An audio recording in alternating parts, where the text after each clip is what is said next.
Good morning class. बेटा हमने कल जो मॉलिक्यूल्स और एटम्स थे उनके टाइप्स और उनके बारे में पढ़ लिया था। ठीक है, जो हमारे मॉलिक्यूल्स थे होमोटोमिक और हेट्रोटोमिक, जिसमें डायटोमिक, ट्राइएटोमिक, टेट्राटोमिक, ये सारे मॉलिक्यूल्स हमने पढ़ लिए थे। ठीक है, आज का जो हमारा न्यू टॉपिक है वो है law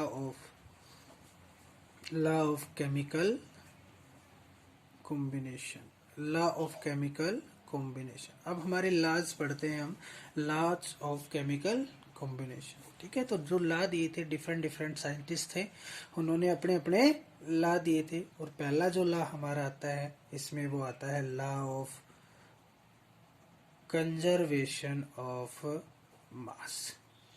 law of conservation of मास। देखो ये फर्स्ट लॉ आता है हमारा, लॉ ऑफ कंजर्वेशन ऑफ मास। देखो इस लॉ में क्या कहता है, इस लॉ में ये कहता है कि देखो हमारे पास क्या होता है, मास ऑफ रिएक्टेंट, इधर होता है मास ऑफ प्रोडक्ट।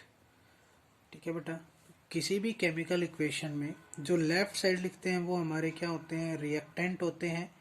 राइट साइड में जो होता है वो हमारा प्रोडक्ट होता है। यही होता है ना, लेफ्ट साइड में हमारा रिएक्टेंट होता है, राइट साइड में हमारा प्रोडक्ट होता है।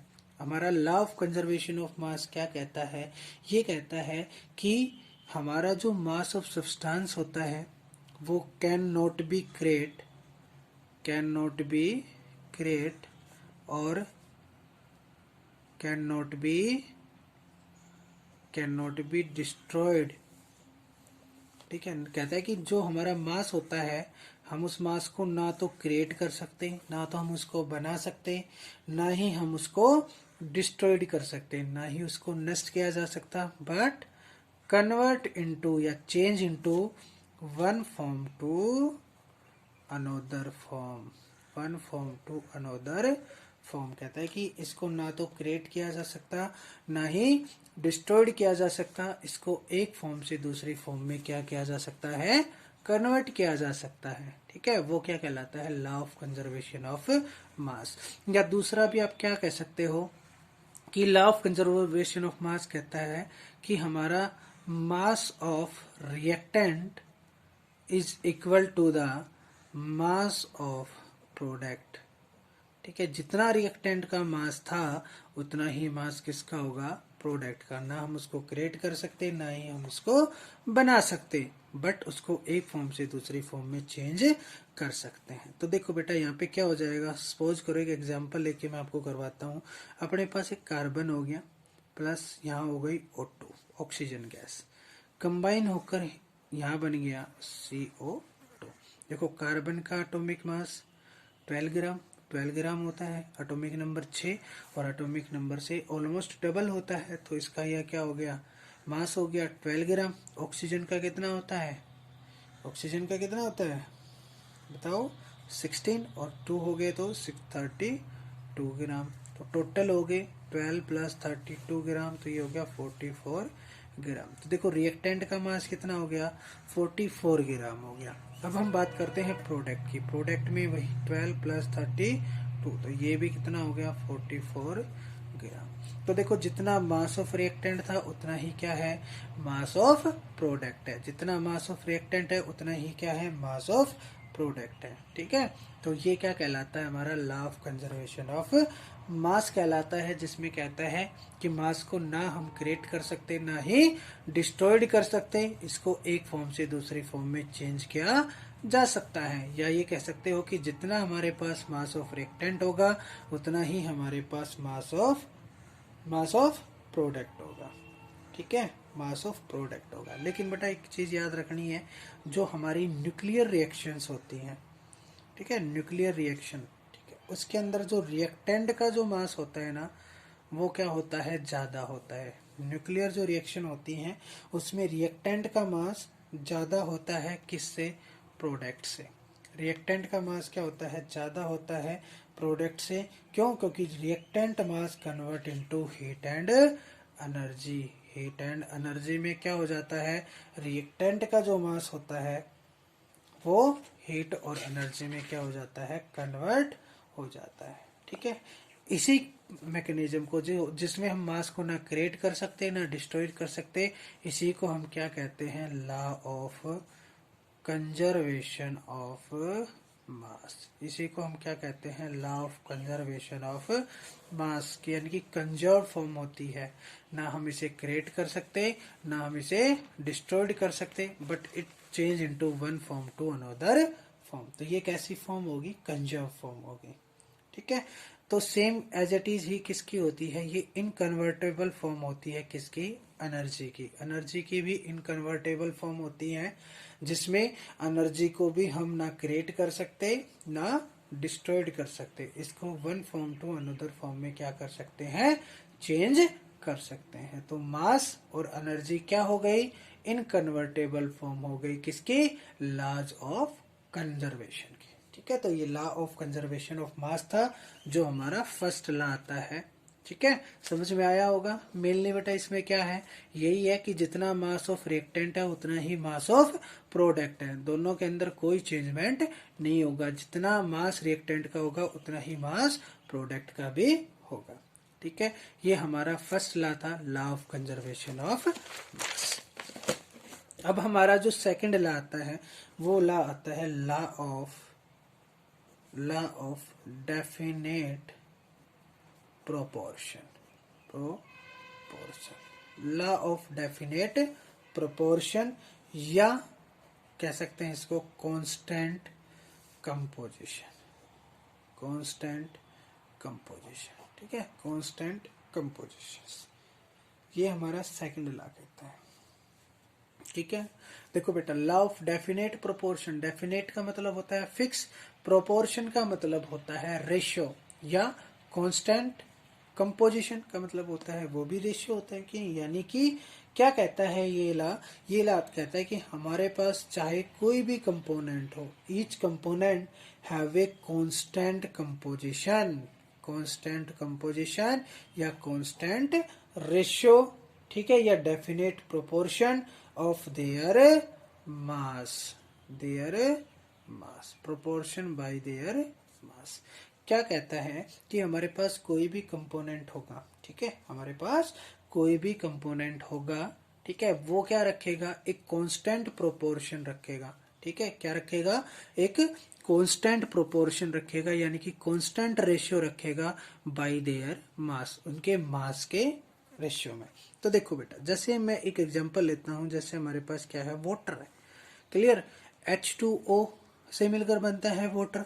तो देखो हाइड्रोजन कितने मॉलिक्यूल्स हो गए, 2, ठीक है, एक एटॉमिक नंबर इसका 1, एटॉमिक मास भी 1, तो कितना एटॉमिक मास हो गया, 2। ऑक्सीजन का कितना हो गया, 16। तो देखो इनका रेशियो कितना रहा, 2:16। मैं कैंसिल कर दूं, 1:8। तो ये जो 1:8 आया, ये क्या आया, इन एलिमेंट के या इस कंपाउंड के बाई मास के रेशियो के बराबर आया। तो इसका कहने का मतलब क्या हो गया कि हमारे पास जो वाटर कंपोजिशन होगा, जो वाटर की कंपोजिशन होगी, उसका रेशियो हमेशा क्या रहेगा, फिक्स रहेगा, और वो कितना रहेगा, 1:8। चाहे वो वाटर कहीं का हो, चाहे रिवर का हो, चाहे वेल का हो, ठीक है, या किसी भी अदर सोर्सेज से अगर आपके पास कोई भी लिक्विड या कोई भी वाटर आ रहा है, तो उसका रेशियो हमेशा क्या रहेगा, डेफिनेट रहेगा।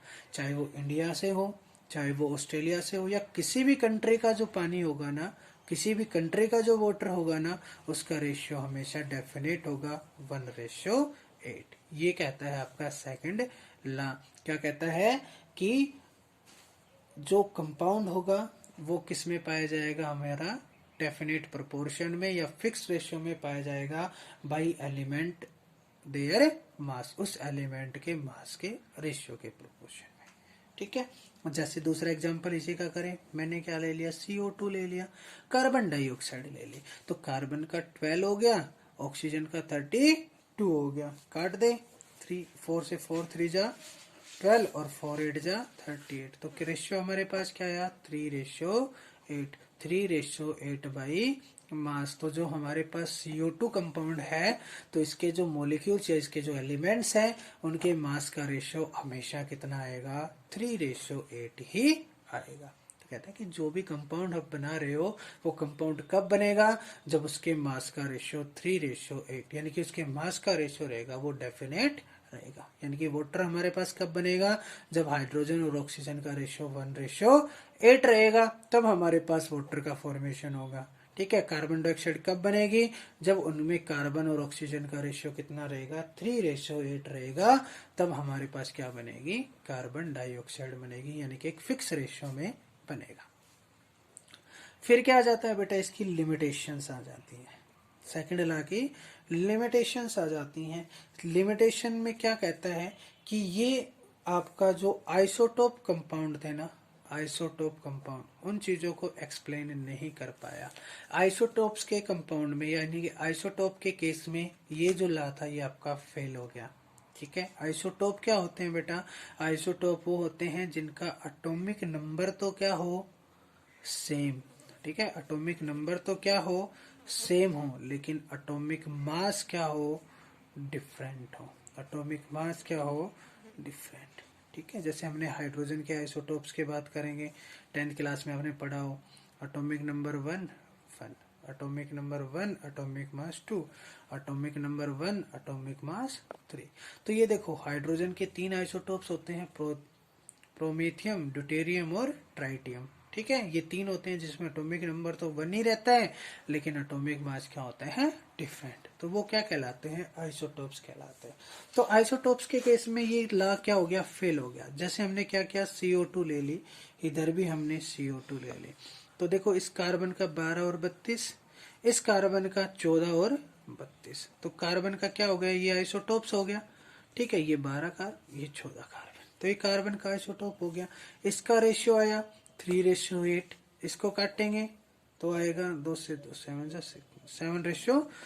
देखो इसका रेशियो अलग, इसका रेशियो अलग। तो देखो आइसोटोप्स के केस में इस लॉ ने एक्सप्लेन नहीं किया। तो ये पहली लिमिटेशन हो गई थी कि आइसोटोप्स के बारे में इस लॉ ने एक्सप्लेनेशन नहीं दी, कि it could not explain the compounds which contain isotopes.